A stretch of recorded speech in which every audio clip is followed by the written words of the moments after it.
My name is Molly. I'm a pastry chef. My husband Andy and I got married 3 years ago. His family is very famous. They run a group of restaurants that everyone knows. They mainly deal with seasonings which I use daily. I first learned about them when I went to visit my parents-in-law's house for the first time. I was hesitant to marry into such a respectful family. After all, my husband is the eldest son of the family and has been nominated to be the head of the family. In other words, I will be the wife of the head of the family. Perhaps my anxiety was showing, but my husband said to me, "Don't worry, I will protect you no matter what." He said that and held my hand tightly. However, my mother-in-law seemed to have a very different personality from my husband. Raised by my father, I was a disgrace to the family. With my family background status below her own, I was an insignificant person who deserved to be ignored. Even if you have a son, he won't be the next heir. That's what she told me as soon as we met. The first meeting was the worst. But I didn't see my mother-in-law that much, so I've only had a few instances of what you might call marriage bullying. But the turning point came. My cake was chosen for the menu of a restaurant owned by my father-in-law. My mother-in-law was very proud of her cake, but it didn't make it past the first round of review. "I don't care since I didn't put my full effort into it." She said so even though I didn't say anything. I wonder if she thinks she could actually beat me, a pastry chef, if she really tried. But after that, she must have felt very bad about losing to a simple parent woman. Her bullying escalated. She used to visit our house only once a month, but she started visit us frequently and began to make sarcasms and petty complaints. "Molly, there's a hair on the floor. I wonder what kind of discipline you received to be satisfied with this kind of cleaning. I like to see your parents' faces."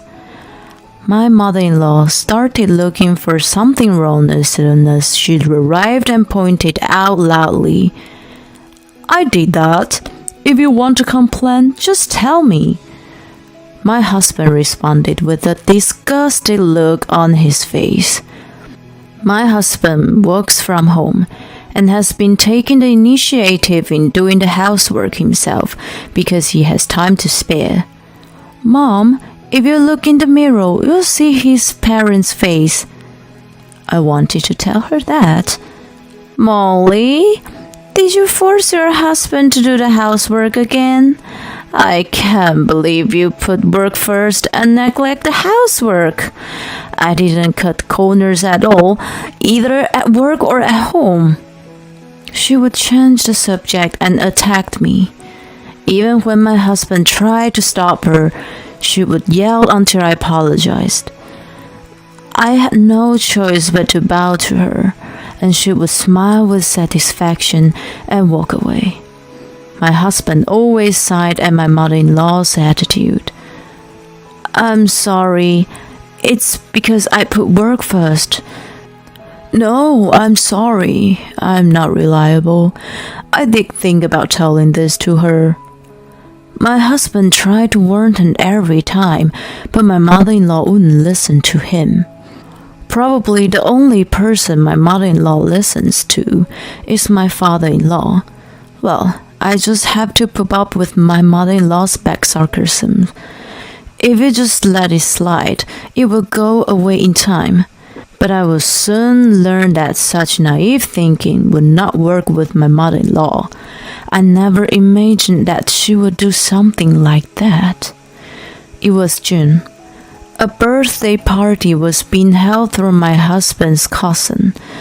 A big celebration was planned. To my surprise, they were going to invite people from work besides the relatives. The party was to be held in the hall of a luxury hotel that could accommodate about 100 people. Well, from my husband's family, this is probably not a big deal. Besides, I hear that his cousin is quite beautiful. There must be quite a few men who would like to get close to her on this occasion.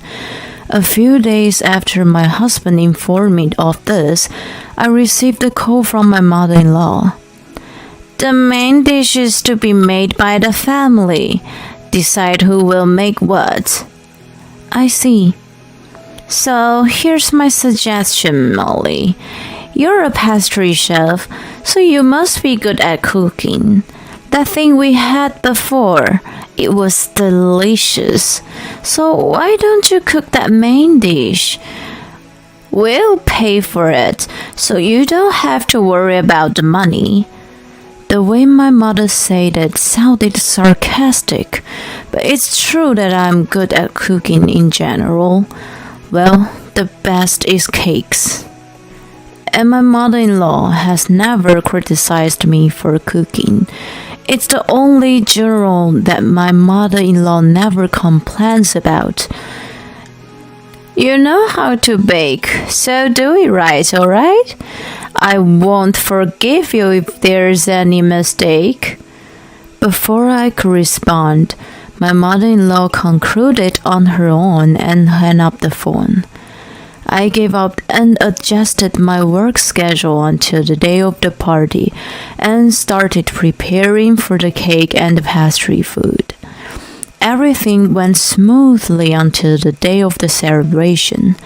My mother-in-law must have thought it was very important because she didn't bother me at this time, but I now realize that it was just the silence before the storm. On the day of the birthday party, I received a call from my mother-in-law. The time was 10:30 in the morning. The party starts at 12, so my mother-in-law, who is in charge of the event, must be busy making a final confirmation of the venue. I wondered what she wanted, but ignoring the call was too much trouble, so I decided to answer the phone. Oh, Molly, I checked the food. I can't believe you're going to serve that trash. I'm sorry, but I threw it all away. I couldn't understand what was going on, so I just replied with an indifferent, "Oh, I see." Excuse me, I'm at work right now. I was in the middle of rushing to get some urgent work done in time for the celebration. I didn't have time to listen to my mother-in-law's nonsense. I told you I threw away all your food. We don't have time. We are starting at 12. Get on and cook it over. I don't understand. Could it be that my mother-in-law doesn't know that I switched my responsibilities today? Yes, I had family members take my responsibility except the cake in order to take care of an urgent request. My cake was scheduled to be delivered an hour before the event started, so the cake at the venue, at least, was not prepared by me. Of course, my mother-in-law doesn't know that. So, to harass me, she threw away all the dishes and is trying to make me make them over again. There's no way a big cake can be made in few hours to begin with. I guess she wanted to humiliate me in front of everyone. I had no choice but to tell her everything, because if I didn't, it would cause a lot of trouble for my husband's relatives. Mother, please listen to me carefully. I'm in the kitchen. I've been here since this morning. I've been baking a cake to fill an urgent order. That's why I'm not in charge of the main dishes. The main cake was to be delivered later. I said slowly and gently, as if I was talking to a child. You are lying. How could that be? Finally, realizing what was happening, my mother-in-law began to panic. What are you going to do? We don't have much time left before we start.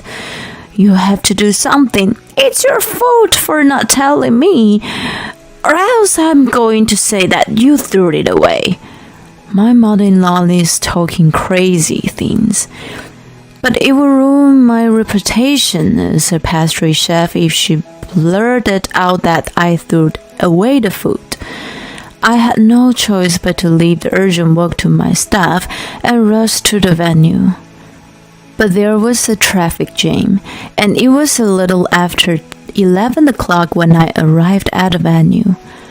I had called my husband and explained the situation to him, so when he saw me, he came rushing up to me with a pale face. Apparently, the food didn't make it in time. The food was in the waiting room, but the main dish was missing. So I went to the kitchen and there was a sink full of food. And then I walked in. It was like a funeral. Some people were even saying that they had no choice but to cancel the birthday party. My mother-in-law, in dire straits, said, Molly threw it away. Of course she did. As soon as she saw me, she treated me like a culprit.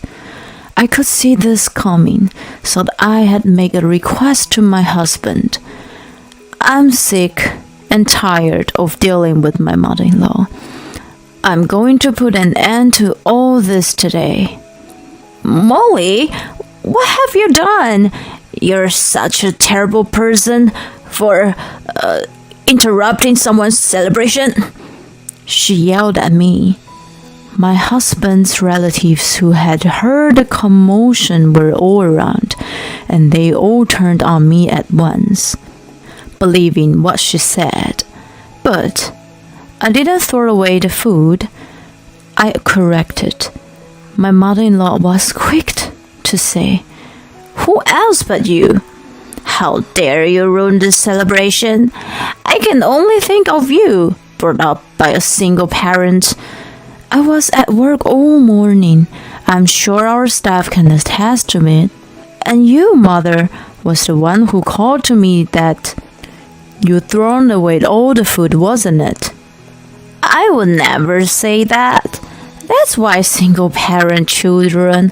I wonder what kind of education we received to put the blame on others. My mother-in-law was a tragic heroine, appealing to everyone around her that she was the victim.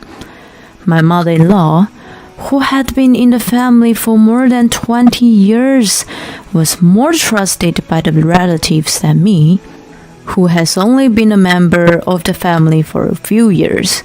I could feel the reproach focused on me even more. Well, I guess we should check the security cameras in my store.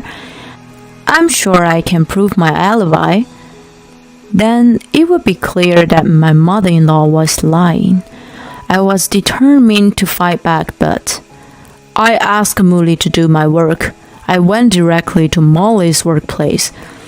The voice was my father-in-law. I asked my husband to call my father-in-law. He is a busy man, so there was a good chance he could refuse, but my father-in-law seemed to agree. My husband is relieved that he succeeded in his mission. Because of my father-in-law's words, the suspicion that had been directed at me began to focus on my mother-in-law. So, Molly, I'd like to hear more about what you said about the phone call earlier. She tasted the food, and because it was like trash, according to her, she just threw everything away. She told me to make it over again. And then I started playing the audio I had secretly recorded. Now, How about this? Do you still believe in her? When I asked this question, my relatives began to apologize to me. Then I heard a voice crying out from among them. It was my cousin Sarah. In fact, Sarah was the one who took over cooking for me, in order for me to deal with the request that had come in the short notice. She graciously agreed to cook for me because I seemed to be busy. Sarah and I have always been good friends. I told her how to cook, so I trusted her with the cooking. I never thought this would happen. I can't believe she threw away the food I worked so hard on. And it was just to put blame on Molly? It's so terrible. With tears streaming down her face, she blamed my mother-in-law. Sarah was the star of the party, but she wanted to surprise everyone with her cooking, and I decided to cooperate. Hey, was Sarah's dish that bad? When I was asked to taste it, it was excellent.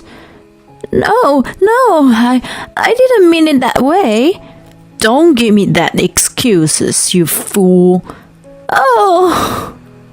My father-in-law yelled at her, and she slumped to the floor. My mother-in-law apologized to my father-in-law, but he wouldn't listen to her. Besides, my mother-in-law has other people to apologize to. Mother, I think you need to apologize to someone else. Even if Sarah's cooking was that bad, it's terrible to throw it away. When I said that, my mother-in-law's face turned angry and she glared at me.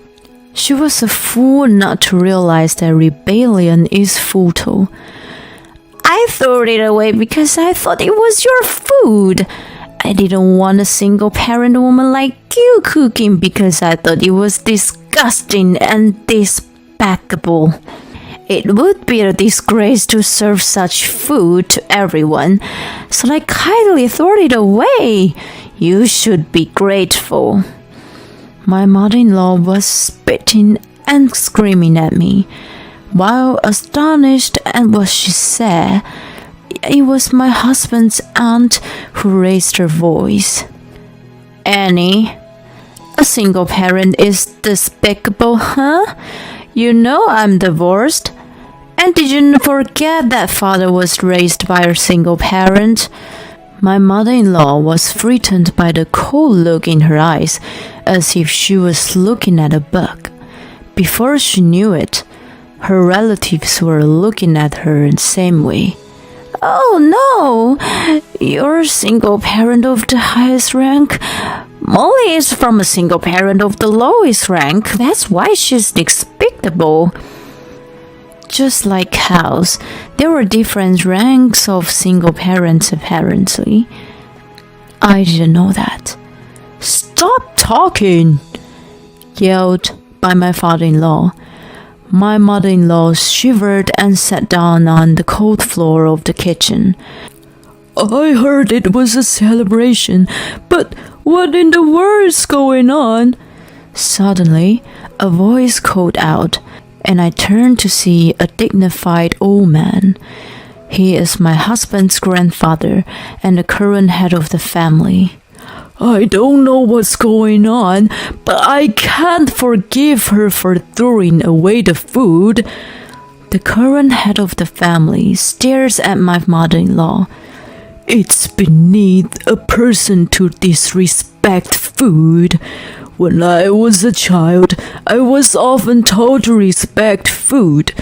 Just as there is a salt in every grain of rice, there is a salt in every dish. Not only of the food itself, but also of the cook. In other words, you have thrown away the salt. There is no one else in my family who would be so ungrateful, is there? He asked my father-in-law. Of course not. We don't need such an ungrateful person in our family. I'm divorcing her tomorrow. Satisfied with my father-in-law's answer, the head of the family left. The word of the head of the family is absolute. There was no one here who did not understand the weight of these words, and my mother-in-law, who was so proud to be the next head of the family, understood more than anyone else the strength of the head of the family's authority. She must have understood that no matter what she said, it would never be overturned. She went around apologizing to all the relatives for the fact that she ruined the celebration, and for throwing away the dish while her family was involved in the restaurant business. Apparently, some of the relatives also had been victims by my mother-in-law's sarcasms, and they shouted at her for abuse. Well. As for the division of property, they agreed to provide a small amount of money for her. Mother-in-law was evicted from the house and had to live in the shabby apartment. Now she works part-time, and her boss, who is younger than her, gets mad at her every day. And now that I'm free from the stress of my mother-in-law, my work is going very well, and several of my cakes are now on the menu of my father-in-law's restaurant. They were so delicious that I ate too many and gained weight, my father-in-law said, smacking his glowing belly and laughing. A few months later, my belly got as big as my father-in-law. I didn't overeat. I was pregnant. I want to keep this happiness for the sake of my future child and my husband. With this vow, I continued to bake cakes to bring smiles to the faces of my customers.